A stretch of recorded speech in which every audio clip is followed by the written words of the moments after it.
Hello, it is Tuesday today, July 14th. Another busy day. I'm glad I'm busy because, there were weeks that I was not.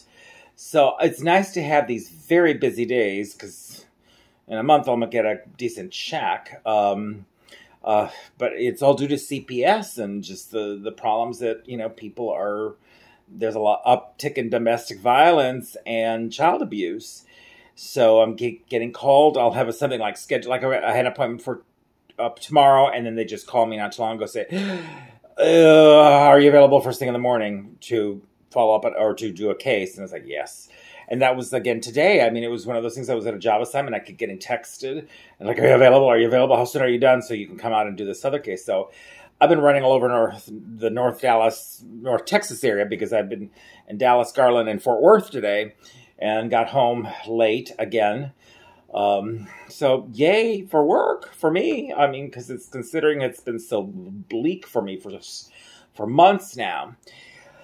I attempted to do something that I attempted once before.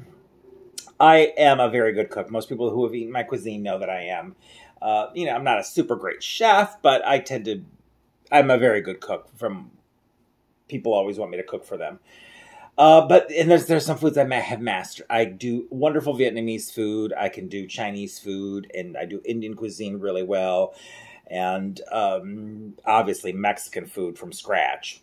There is one dish that I love from Central America, from El Salvador mainly, and that is pupusas. I cannot crack the pupusa making. I have watched tutorial videos. I get them to sort of taste like a pupusa, which is basically, if you've never had them, it's imagine a really thick tortilla that's stuffed with meat and cheese. And they're griddled, and they're soft and pliable, and oh, do they taste good. And I love them.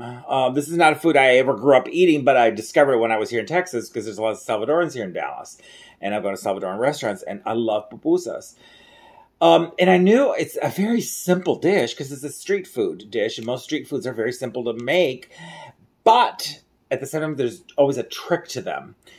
I cannot master that dough because mine end up thicker than they should be, and then not as soft and pliable. And there's something I'm off in. They end up being slightly bitter, more than not just slightly. They're bitter. Pupusas have a slight bitter edge taste to them, but mine are just very bitter because the dough doesn't seem to come out right. And I have watched more tutorial videos on how to make pupusas, and I'm a pretty competent cook. I just can't master this one dish. I've attempted it several times. I watched another tutorial video with a different technique, and I attempted to make it. And what did I get? Hockey pucks. Tasty hockey pucks, a little too bitter, but still hockey pucks. I can't master that dough. And it's funny because there's not really a set recipe, like 2 cups of flour, 1 cup of water. It's one of those by the touch. And there was one video that I watched where the Spanish-speaking woman from El Salvador, was very detailed as to how the dough needed to feel in order to know the correct consistency, because it's a matter of, and she said, depending on the day, it can vary. So I followed her to the T, and I still did not come up with good pupusas. So, I don't know. I think I'm resigned to just having to buy them. But yeah, pupusas, Salvadoran food, if you've never had it, do it. It's really, really good. But just a quick funny story. I had a friend, Denise, out in California when I lived in California. And she could be a little manipulative friend, but in a good way. I mean, I loved her dearly. So one time I get a phone call from her, and she said, "Oh, are you hungry? Do you want some dinner?"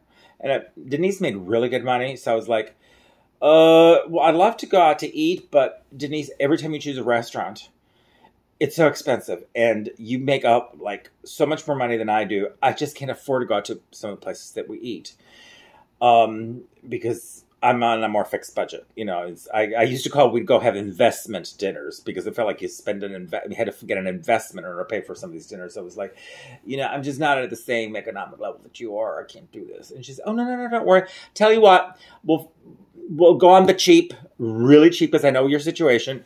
Why don't you just meet me at a place?" So I get to her place, And she said, I'll have some friends join us and we'll just go together. I was like, okay, where are we going? She said, oh, just meet me in my place. It'll be a surprise. Okay, I go to her house.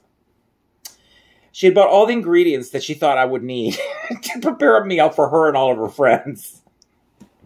Because she happened to like Indian curry. And so I ended up making an Indian curry for her. But it was like, and then she let me take some home. But, you know, it was like, okay. And she knows I like to cook. I find cooking fun as long as I don't have to clean up after myself if somebody else does the cleaning. So that was her. And then this is the same friend, and I should have known better. She once called me up and said, hey, what you doing this Saturday? You want to hang out? And I said, sure. So let's just spend the day together. And just, you know, just hang out. And I was like, okay. Oh, what time? And she said, oh, let's just get together early in the morning. And then, you know what? I'll treat you to lunch. I'm like, okay, sure. I drive over to her place, and there's a U-Haul truck. She had called all of her friends up and said, let's all hang out. And she told everybody individually that she'd buy lunch, but she kind of made sure that when she said, let's hang out Saturday. You don't have anything to do Saturday? No, I don't have anything to do Saturday. Well, let's hang out all day. I'll treat you to lunch. And maybe later in the afternoon, if we're up to it, we'll go to the beach. Well, the whole thing was that she had all of us there. She had packed everything up and she coordinated, so we all moved her. And then we got to the place. She did buy us lunch. And then she was like, if y'all are not tired and you want to go to the beach, we can still go to the beach. But we were all exhausted from moving her furniture. So Denise, she is dear friend that I've lost touch with.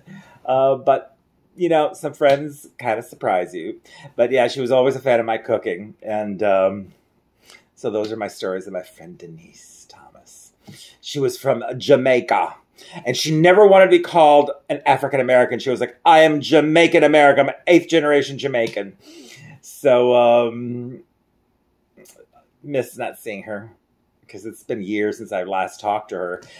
She ended up, it's just, you know how life happens and you kind of go different ways. I moved to Dallas.